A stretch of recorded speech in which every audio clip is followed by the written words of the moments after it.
What's good, YouTube? Zeramus555 here, although you probably already know that since you're watching this video, or you're just some random viewer, which is sweet. If you are, make sure to subscribe.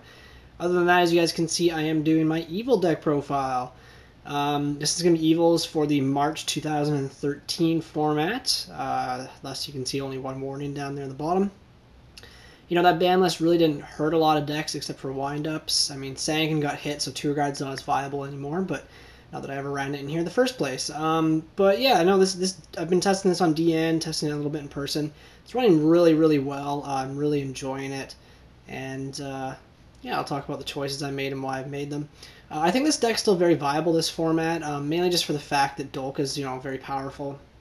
This deck can combo really well as well. The only thing is the water deck obviously has a pretty good matchup against this because it can just outspeed you. This deck does take a turn or two to set up, unless you open up with Najasho Evo-Force, which, I mean, it's good, but a lot of times I think that, Najasho Evo-Force you kind of want to save it for, and you can get like an attack into Cerato, or you can pop a back row of Diplo or something like that.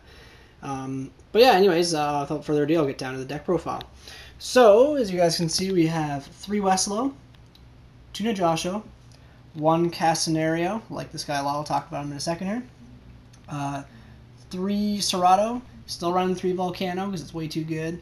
2 Diplo, 3 Evo-Diversity, I count those as monsters, so basically 17 monsters. 3 Evo-Force, 2 Enemy Controller, 2 Pot of Duality, 2 Mystical Space Typhoon, 1 Storm, 1 Lance, 1 Book, 1 Avarice, 1 Reborn, and 1 Dark Hole. 2 Fiendish Chain, talk about this card in a bit too. 2 Compulsory, 2 Dimensional Prison, 2 Bottomless, and the Solemn Duo. Can't call it the Solemn Brigade anymore. It's just Solemn Warning and 1 Solemn Judgment.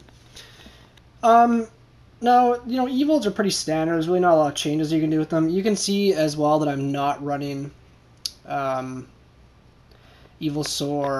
Darwino. This is mainly just for the fact that I hate drawing it. It's just such a bad card to draw. If I draw like a level 4, even if I draw like, say, Vulcano, at least I can summon him, and he's at least decent. Same with Cerato, and Cerato is actually good because he's 1900 beats. But these two, if you draw them, they're okay because I can at least normal summon them. Darwino, you need a tribute summon, otherwise it's just completely stuck in your hand and it's a dead card, which is obviously awful. So I just decided against it. As much as I like going into Adrius and Tyrus, it also takes up room in the extra deck that I'd rather dedicate to other cards that I bring out more often. So I just felt it wasn't a necessity. And once again, you run enough back row and protection in here that you can usually protect the Vulcano or the Diplo when they're on the field for a few turns, enough turn to draw into another Evolsaur, summon it in XYZ, much like in Dino Rabbit. So yeah, I mean, it's testing really well. You got to run 3 Westlo with Najasho. I mean, I just think 3 is too cloggy. As much as you guys can see, I'm running the 2 Evo-Force as well. Usually I just run 3 and 1, and 2, I decided to bump it up to 2. This is mainly just for the fact that I kind of replaced the 3rd Najasho with the Casinerio. I mean, you could totally run 3 Najasho, but I just find like it's really slow sometimes. Casinerio, like once you search out the 1 and you do the Evo-Diversity, and you do the 1 Evo-Force play, usually the second one's not going to come too close behind. But with Casinerio, I mean, he's just there because, 1, he's good against the meta. I mean, you think about water, they usually have like, they'll leave the 1400 guy in the field, or Tour Guide will go into some, I don't know. I mean, like, Sangan's obviously not going to be as much as a played card anymore, but there's still those little monsters in the field that this game kind of consists of.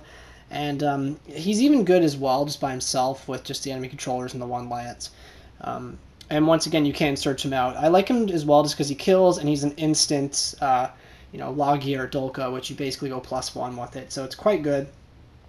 He's also decent against Fire Fists, just for the fact that you can crash with them if they don't have one of their continuous spells. I mean, that's not great, but I mean, it's still there. Yeah, 3 Vulcano. I still like 3 Vulcano just for the fact that, he is every Vulcano that you ever special summon from like a Westlo or a Najasho, it's automatically going to be an instant Dolka or Logia, which is very, very crucial. Just 2 Diplo, 3 is too many. There's really not a lot of back row decks right now except for Rabbit. This deck actually has a really good matchup against Dino Rabbit as well, which is pretty cool. Let's see here. I decided to go into 2 enemy controllers, not just because of the Casinerio, just because there's more plays with it. I mean, Lance is good, and it stops, Bottomless and Compulsory, which is going to be a more popular card this format. So, I mean, more testing, I might decide to drop that down to 1 again and put in a second Lance. But I just decided that enemy controller is better because I can always go like a Vulcano play and then tribute and take their monster and then XYZ. There's just more things you can kind of do with it in that sense. Duality adds consistency. See here. So, and then the last thing I'll talk about is the Fiendish Chains. I decided because I'm not running like Valor or anything. I'm not a big fan of Valor in this deck. I just don't feel it's that great. The Fiendish Chains are really good. They're testing really well. It's just a very underrated card still. I mean, people don't always expect it as much anymore either, so it just kind of puts in work. Other than that, yeah, I'm not going to show you guys the extra deck. I'll post it down below in the comments if you want to see that, but I mean, I don't really think that's a crucial necessity. It's pretty typical. I run 3 Logia, not 2, and then 2 Dolka, and then just Sigma, Shockmaster, and then, the typical rank 4s that you might need. Anyways, guys, if you have any comments or questions, feel free to post down below. Other than that, make sure to like, comment, and subscribe, and I'll talk to you guys all later. Peace!